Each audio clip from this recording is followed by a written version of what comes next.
seorang petani menemukan jasad seorang gadis muda. Gadis itu tidak memakai sehelai benang pun pada tubuhnya, dan badannya dipenuhi dengan memar dan luka. Apa yang sebenarnya terjadi pada gadis itu?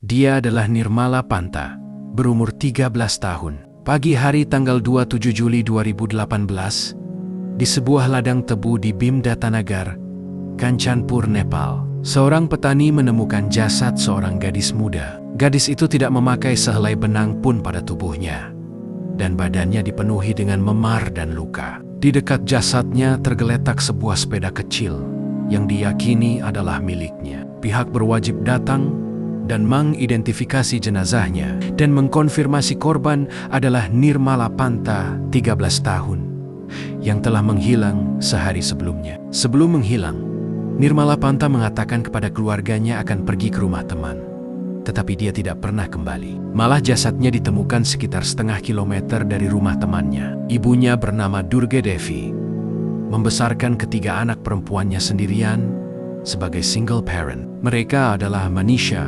Nirmala, dan Saraswati. Mereka merupakan keluarga yang sederhana. Hidup mereka cukup sulit. Setiap pagi, ketiga anaknya membantu pekerjaan rumah, kemudian membantu ibunya berjualan. Di sela berjualan, mereka selalu menyempatkan untuk mengerjakan tugas sekolah atau saling bercanda. Nirmala tidak seperti kebanyakan gadis lain yang seumurannya. Dia sangat pendiam, pengertian, dan sangat dewasa untuk anak yang berumur 13 tahun. Dia sangat jarang mengeluh dan selalu membantu ibunya dengan penuh senyum. Ayah Nirmala telah meninggalkan keluarganya selama 9 tahun. Karena kecewa terhadap istrinya yang tidak memberikan anak laki-laki, dia menikah lagi dan tidak pernah mengabari mantan istri dan ketiga putrinya. Sehingga Durga Devi dan ketiga putrinya harus berjuang keras untuk hidup. Terkadang, untuk memenuhi kebutuhan hidupnya, Durga Devi melintasi perbatasan ke Uttarakhand, India, untuk mencari pekerjaan sampingan, dan itu tidaklah mudah. Tetapi Durga Devi terus berusaha demi membesarkan ketiga putrinya. Pada tanggal 26 Juli 2018, keluarga Durga Devi memulai hari seperti hari-hari lainnya. Seperti biasa, Durga Devi bangun paling awal. Dia berjalan perlahan ke kamar putrinya untuk membangunkan mereka. Anak-anaknya yang masih setengah mengantuk pun segera bangun. Mereka memulai aktivitas pagi hari seperti biasa, yaitu bersih-bersih dan sarapan. Tidak ada satupun tanda yang menunjukkan kalau hidup mereka akan berubah selamanya. Setelah memastikan tidak ada yang tertinggal, Devi keluar dari rumah sekitar pukul 8 pagi untuk bekerja. Putri-putrinya tetap tinggal untuk berjualan di warung mereka yang sederhana. Sore harinya, Devi pulang ke rumah. Tetapi ada yang aneh.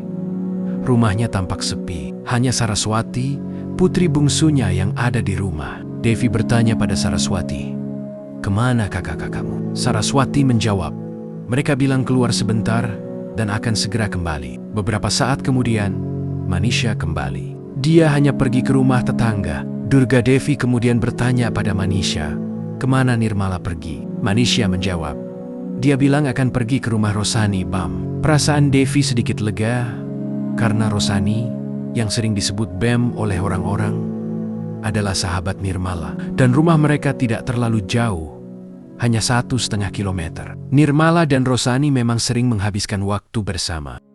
Sehingga Durga Devi berpikir, tidak ada yang perlu dikhawatirkan. Paling juga Nirmala akan pulang sebelum matahari terbenam seperti biasanya. Tetapi hal yang Devi tidak tahu adalah Nirmala dan Rosani bertemu di sebuah warung. Rosani meminjam buku catatan Nirmala dan berjanji akan mengembalikan buku catatan itu esok harinya. Benar saja keesokan harinya, pada hari Kamis sekitar jam 11 pagi, Nirmala berangkat dari rumah menggunakan sepedanya. Dia mengatakan ke keluarganya kalau ia mau pergi ke rumah. Rosani untuk mengambil buku catatannya dan uang 20 rupiah yang Rosani pinjam darinya. Dia juga mengatakan akan membawa pulang jambu biji dari kebun milik Rosani. Itu adalah momen terakhir keluarganya bertemu Nirmala. Beberapa jam berlalu, hingga sore hampir berubah malam. Itu adalah waktu di mana Nirmala biasanya pulang untuk membantu ibunya menyiapkan makan malam. Tetapi Nirmala belum kunjung datang. Devi mencoba untuk tidak cemas. Mungkin Nirmala keasyikan bermain bersama Rosani, pikirnya. Tetapi perasaan cemas semakin membesar. Hingga Devi tidak bisa menunggu lagi, ia memutuskan untuk pergi ke rumah Rosani. Kecemasannya berubah menjadi kepanikan saat Rosani mengatakan kalau Nirmala sudah pulang dari jam 2 siang tadi. Sambil bingung dan putus asa, Devi dengan nada ketus bertanya pada Rosani, "Kamu sahabatnya, kenapa kamu tidak tahu Nirmala kemana?" Sebelum Rosani sempat menjawab, kakaknya yang bernama Babita memotong pembicaraan tersebut. "Kemana anakmu pergi? Bukan urusan kami," jawabnya dengan ketus. Perkataan itu bagai tamparan untuk Devi. Kepanikan yang dialaminya berubah menjadi kebingungan dan rasa takut ada hal yang tidak beres sedang terjadi. Rasa curiga memasuki pikiran Devi. Bagaimana jika Rosani dan keluarganya berhubungan dengan hilangnya Nirmala? Dengan perasaan yang campur aduk, Devi menerobos masuk ke rumah Rosani dan meneriakkan nama Nirmala sambil membuka setiap pintu dan memasuki setiap ruangan di rumah itu, hingga membuat Babita sangat marah. Babita kemudian menarik Devi keluar dari rumah tersebut sambil berteriak, "Mungkin putrimu kabur dari rumah dengan seseorang." Kalimat itu sangat menghancurkan hati Devi. Tetapi Devi tidak punya waktu untuk berdebat. Ia segera menuju kantor polisi terdekat. Setiba di kantor polisi Kanchanpur Gada, sekitar pukul 8 malam, ia mengatakan putrinya hilang dan memohon agar laporannya segera ditindaklanjuti. Tetapi alih-alih ditolong, Devi malah ditegur oleh seorang anggota polisi. Pihak kepolisian mengatakan kalau laporan orang hilang tidak bisa ditindaklanjuti sebelum 24 jam berlalu. Anggota polisi tersebut menyuruhnya untuk datang lagi besok. Devi yang tidak bisa berbuat apa-apa terhadap prosedur tersebut, akhirnya pergi. Devi yang kebingungan mencoba untuk meminta bantuan dari para tetangganya. Berita Nirmala yang hilang menyebar cepat dari tetangga satu ke tetangga yang lain. Dan dalam waktu 1 jam, sekitar 6 orang bergabung untuk membantu Devi. Dengan berbekal senter, mereka pergi menelusuri jalan, gang, dan ladang di sekitar daerah tersebut hingga tengah malam. Tetapi tidak ada tanda-tanda keberadaan Nirmala. Sementara itu, Devi kembali ke kantor polisi dan duduk di sana hingga jam 2 dini hari, berharap ada seorang polisi yang berubah pikiran dan segera membantunya. Dan pada pagi harinya, tanggal 27 Juli, berita makin tersebar ke seluruh desa, hingga lebih banyak orang yang membantu pencarian Nirmala. Dan begitu pihak kepolisian yang akhirnya bersedia menerima laporan orang hilang dari Devi, juga ikut mengerahkan beberapa anggota untuk mencari keberadaan Nirmala. Sekitar pukul 8.30 pagi, seorang pria yang berumur 40 tahun melihat sepeda di tepi sungai di daerah perkebunan. Sepeda itu seperti milik Nirmala. Di dekat sepeda tergeletak beberapa buku catatan sekolah di atas tanah yang basah. Tetapi anehnya buku itu tetap bersih dan kering, tak tersentuh oleh hujan yang menetes sepanjang malam. Akhirnya 1 jam kemudian, seorang pria yang bernama Dipak Negi menemukan sebuah jasad di kebun tebu di dekat sepeda tersebut. Jasad tersebut menunjukkan memar tanda adanya kekerasan. Pada saat pihak berwajib tiba, semua sudah terlambat karena berita penemuan jasad menyebar dengan sangat cepat. Ratusan warga berbondong datang ke tempat kejadian perkara. Foto kejadian telah terposting online di beberapa sosial media jauh sebelum petugas pertama datang. Dan kenyataan pahit yang paling ditakutkan terkuak. Ya, Nirmala telah menjadi korban pemerkosa dan pembunuhan. Setelah diperiksa, ada DNA orang lain pada jasad Nirmala dan penyebab kematiannya adalah dicekik hingga tewas. Pihak kepolisian lokal dirasakan kurang kompeten dalam menangani kasus tersebut. Polisi lokal yang menangani kasus tersebut dipertanyakan kapabilitasnya karena saat jasad Nirmala ditemukan, dibutuhkan waktu 30 menit untuk polisi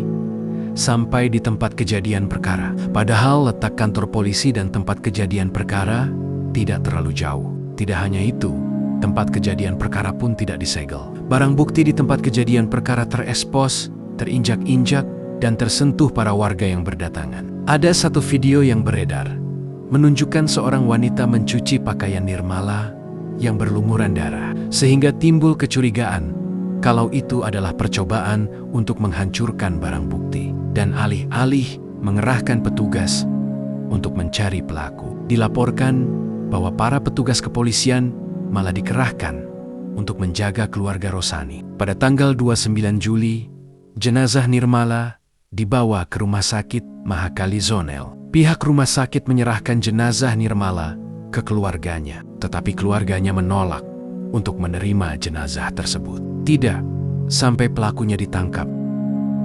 Dalam keadaan tertekan, petugas administrasi daerah berusaha membujuk ayah Nirmala, Yagyaraj, untuk segera mengkremasi jenazah putrinya. Tetapi protes berdatangan dari ibu Nirmala dan para warga. Saat bujukan tidak berhasil, seorang atasan polisi yang memimpin kasus ini, SP Dili Raj Bista, membujuk paman Nirmala untuk meyakinkan Yagyaraj kalau Nirmala harus segera dikremasi. Bahkan para petugas kepolisian disuruh untuk menggunakan jalur kekerasan kepada para warga yang melakukan demonstrasi di area kremasi. Sehingga hari itu juga Nirmala akhirnya dikremasi. Tetapi bagaimana dengan keadilan? Bagaimana dengan pelaku kejahatan tersebut? Pada tanggal 20 Agustus, pihak kepolisian menyelenggarakan konferensi pers. Mereka mengumumkan kalau tersangka sudah ditangkap dan diamankan. Tersangka tersebut adalah Dilip Singh Bista, 41 tahun. Menurut pihak berwajib, Dilip Singh telah mengakui perbuatannya. Tetapi tak lama setelah itu, publik mulai bertanya-tanya tentang berita tersebut. Orang-orang tahu Dilip Singh, dia mempunyai keterbelakangan mental. Banyak yang yakin kalau ia tidak mungkin bisa melakukan tindakan yang sangat kejam dan brutal. Penahanannya diduga terlalu terburu-buru dan penangkapan Dilip Singh seakan-akan untuk menutupi pelaku yang sebenarnya. Berita menyebar dengan cepat. Apakah Dilip Singh hanya kambing hitam? Apakah pihak berwajib melindungi orang penting yang memiliki jabatan?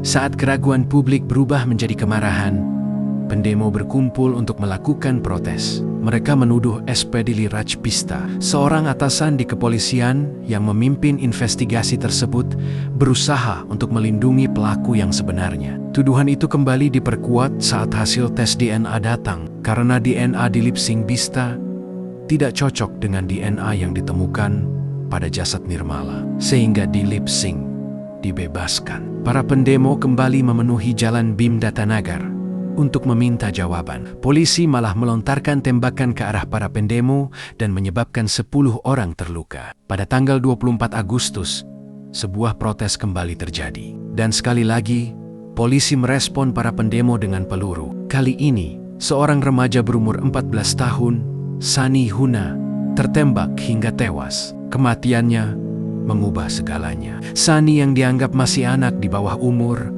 membuat kemarahan publik meledak. Orang-orang mulai membicarakan mengapa polisi terlihat seperti mengulur-ulur waktu. Apa pihak kepolisian tahu pelakunya? Apa karena orang tersebut memiliki jabatan sehingga tidak ditangkap? Para pendemo beralih ke wali kota Bim Datanagar, bahkan menyerang rumah wali kota dan menuduh wali kota tidak mau berbuat apa-apa saat ada anak di bawah umur menjadi korban, dan ada anak di bawah umur lainnya yang menjadi korban saat memperjuangkan keadilan. Tetap saja, demo tersebut tidak membuahkan hasil, dan orang-orang mulai berusaha untuk memecahkan kasus ini sendiri.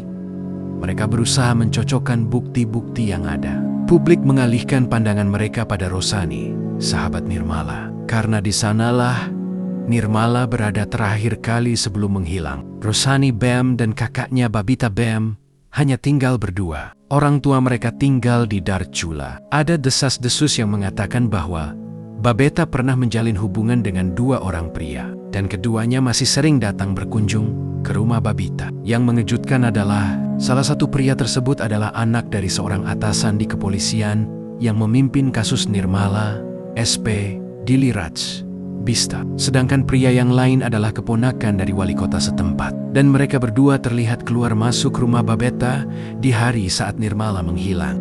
Saat itulah publik menduga kalau di rumah itu pasti tersimpan rahasia. Dan saat Nirmala pamit dari rumahnya, dia berkata akan membawa buah jambu biji pulang dari kebun milik keluarga Rosani. Tetapi saat polisi menggeledah rumah Rosani dan Babita, tidak ditemukan pohon jambu biji, tidak ada kebun, dan keterangan Rosani dan Babita mulai berubah. Dan saat investigasi pertama mereka mengatakan Nirmala pulang cepat. Sedangkan saat investigasi kedua, mereka mengatakan Nirmala tidak pernah muncul di rumah mereka di hari Nirmala menghilang. Hal itu membuat kecurigaan. Apalagi jasad Nirmala ditemukan sangat dekat dengan rumah mereka. Publik bertanya-tanya, kenapa Rosani dan Babita tidak serius dalam membantu investigasi? Merasa ditekan oleh publik, polisi akhirnya bertindak. Pada tanggal 23 Agustus, Rosani dan Babita ditangkap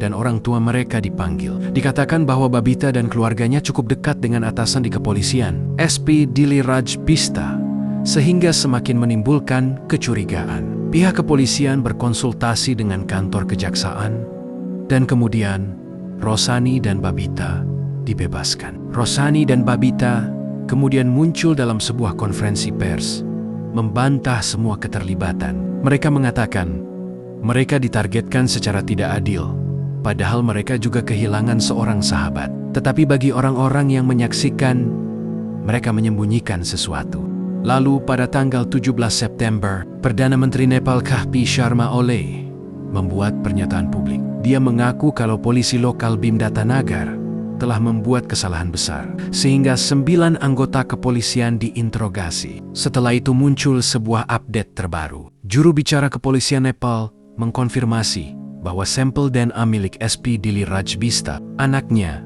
dan keponakan wali kota telah didapatkan. Tetapi hasil lab menunjukkan kalau DNA mereka tidak cocok dengan DNA pelaku. Tetapi setelah semua yang berlalu, siapa yang bisa percaya dengan tes tersebut? Di media sosial banyak yang menuliskan keraguan pada pekerja lab yang menangani kasus tersebut. Dan sebuah laporan dari Komisi Nasional Hak Asasi Manusia mengungkapkan kelalaian yang serius pada cara DNA tersebut dikumpulkan dan cara mengetesnya. Durga Devi menolak untuk menunggu lebih lama. Dengan dukungan dari publik, dia menuju Kathmandu, menempuh 35 jam perjalanan dengan bus. Bertekad untuk membawa kasus anaknya langsung ke pemerintah pusat. Dan pada Desember 2018, berita terbaru kembali mengejutkan publik. Polisi mengatakan telah menangkap 2 orang tersangka. Salah satunya merupakan tetangga Nirmala, dan yang lainnya seseorang dari Kanchanpur. Saat diinterogasi, mereka berdua mengakui perbuatannya. Tetapi saat hasil tes DNA keluar, DNA mereka tidak cocok dengan pelaku.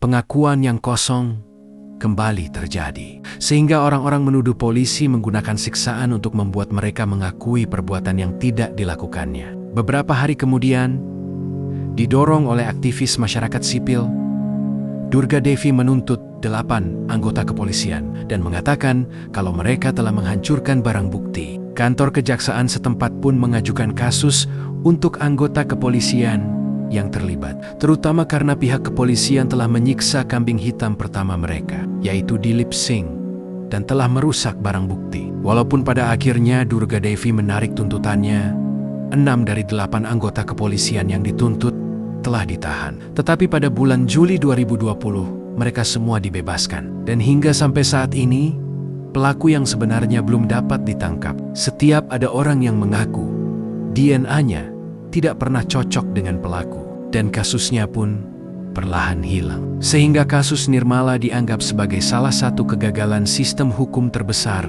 dalam sejarah Nepal.